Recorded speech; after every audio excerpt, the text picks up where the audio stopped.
Hello, this is Lisa Young, and I am talking about journaling, and I'm talking about journal writing especially.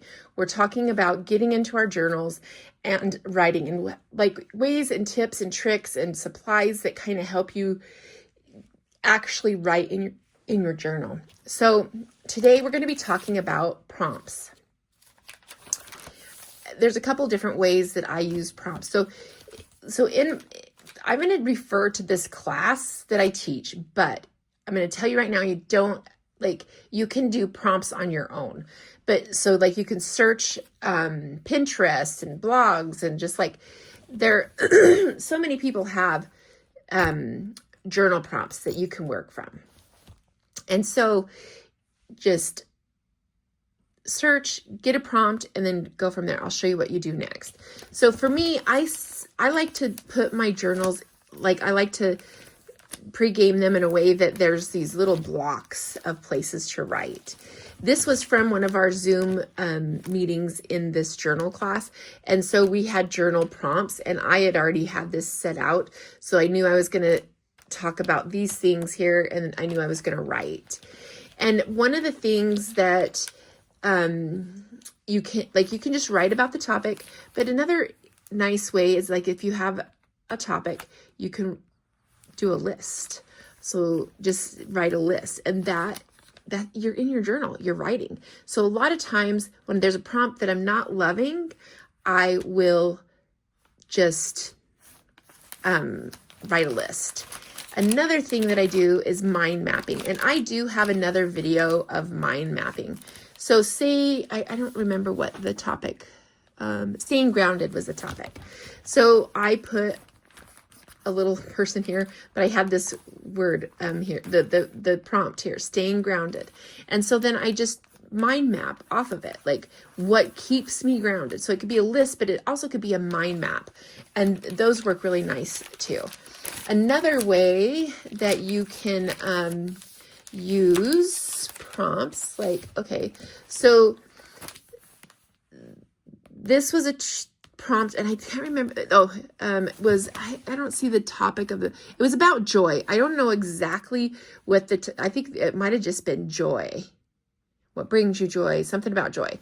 So at first I couldn't figure out what I wanted to write about. So I wrote the definition of joy and then some words that also mean joy. And then we had a video that we watched, and some of the questions that the video brought up: is joy tangible? Is it physical? And so then I kind of touch on all of that in these little sections. Another thing that I did was things that bring me joy, little pockets of joy. And so this was a little page from my grandson. All right, there. He drew us, and so I put this in my journal because it brings me joy.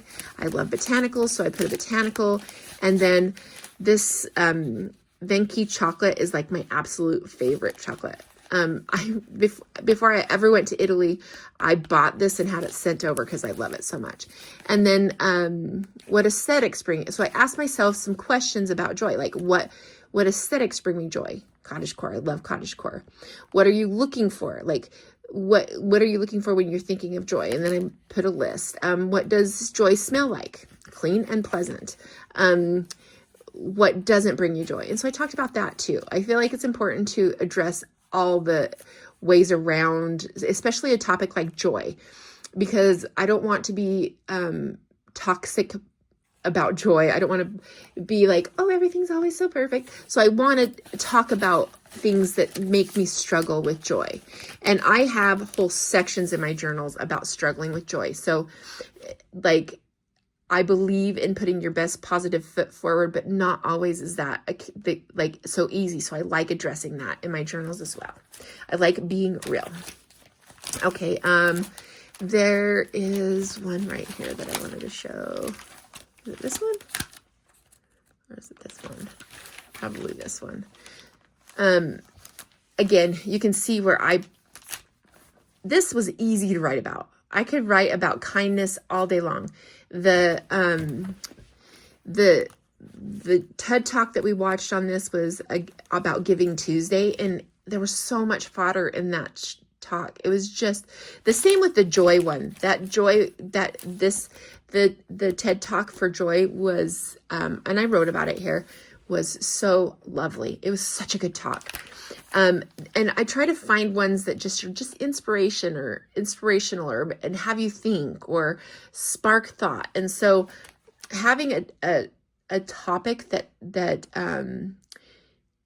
you're maybe not going to feel a lot of sparks from just the topic, it's nice to have some other things to go to around that topic. So search the topic search podcasts on this topic, books on this topic, TED Talks on this topic, and it will give you some fodder for writing. One of the ones I wanted to talk about here, whenever I'm coming up with topics and prompts for the class, I will map them out in my journal and I'll bookmark my thoughts. So I bookmarked the topic Roots of Love and I put it in this little section. So I knew that was my topic. And then I come in and I start to work in my journal and I'm like, where am I caught? So I drew a picture and when I thought like visually, I think, okay, visually, whenever I think of Roots of Love, what am I thinking about? And I imagine a tree with all of my family branching out. And so that's why I drew the picture.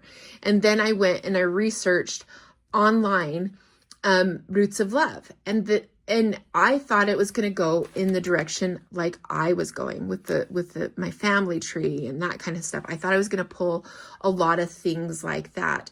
And I don't want to give anything away, but in this video, it wasn't what I was thinking, but it made my heart and mind explode in just this unexpected way. And it was about a different culture and the importance of their culture on them and their families and how it influences their lives and just watching them talk about this culture and how they live it and what it meant to them. You just saw joy on their faces. It meant so much to their families and to their belief system. And it's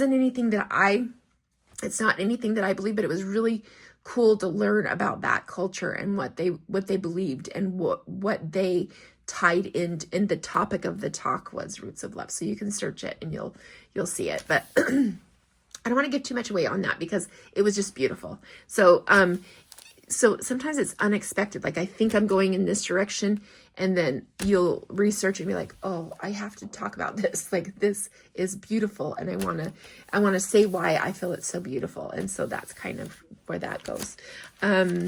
Let's see. Every month I do a spread that is my word of the year. So I take my word of the year and every month I just so my word of this year was manifest. And so this works really easy because I put a lot of quotes about manifesting and I put a lot of things in here about what I want to manifest. And so every month there's always a layout. Like each month you'll see where I have taken, like I'll just go to the most recent one with manifest. I will do a layout that has my word and I will write about it. So no matter what my word is, one of the pages for the month will have just some things about what I'm manifesting and what I want. You'll see this a lot in all of my journals. Like if just a reminder to myself to be present, not perfect. And that's part of it with a prompt. You just want to be present with it. And if you are not feeling it, then web map it, search it, do some other things that maybe might inspire you to dive right into that prompt, because you're going to find yourself being inspired in an unexpected way. And when that happens, words are just going to pour out of you and go onto the paper. And keep it simple. Like if you just want to put words or quotes or mind maps, like it's a perfect way to get in your journal. Oh, sorry, I keep hitting the camera. It's a perfect way to get in your journal when you're not feeling like you want to sit and write. There are times that this is all I have in me, but I still do it. I still show up. And so that's the biggest thing, is just showing up. Take the prompt and show up in your journal and magic things will happen. It may not be that you're pouring out a bunch of writing whenever you're doing it, but you're still in it. You're still expressing yourself And I think that's the biggest thing, is getting yourself comfortable with writing in a journal however you can. And using prompts is a great way to get in there and get you to think outside of the box. So if, say I had joy, the topic was joy, and I was not feeling joy. And when I did my mind map and I found, okay, I'm not feeling joy right now. So I would journal about why I'm not feeling joy right now. So you just kind of use them in any way possible. Or you say, I don't like the topic of joy, so I am going to write out my favorite. So like here, I was not feeling any kind of journal writing one day. I was just like, I'm not feeling it. So I put top songs this month. And so I wrote, well, I bookmarked it here with top songs this month, and I started writing them in. And then I was like, I got curious, and I'm like, I wonder what my family is feeling is their favorite songs this month. So this is for March. We're in March right now, at the end of it anyways. And so I reached out to all my family members. I need to write them all in there. They've texted me back. I just text everybody and ask them what their favorite, even with the grandkids. I put the grandkids, I called my little 5-year-old grandson, and he told me his favorite song right now is Who Let the Dogs Out.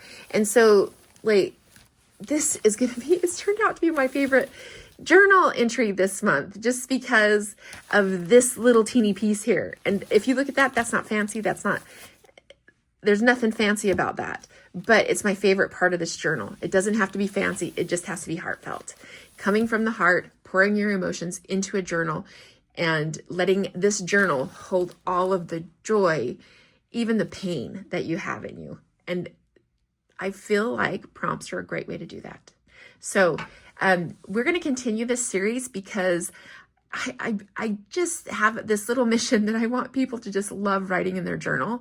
And if I can help inspire you to get in your journal, I'm going to do it. So keep coming back, subscribe to this YouTube channel, and I will be posting more on this topic. Have a beautiful day, and go get yourself a journal.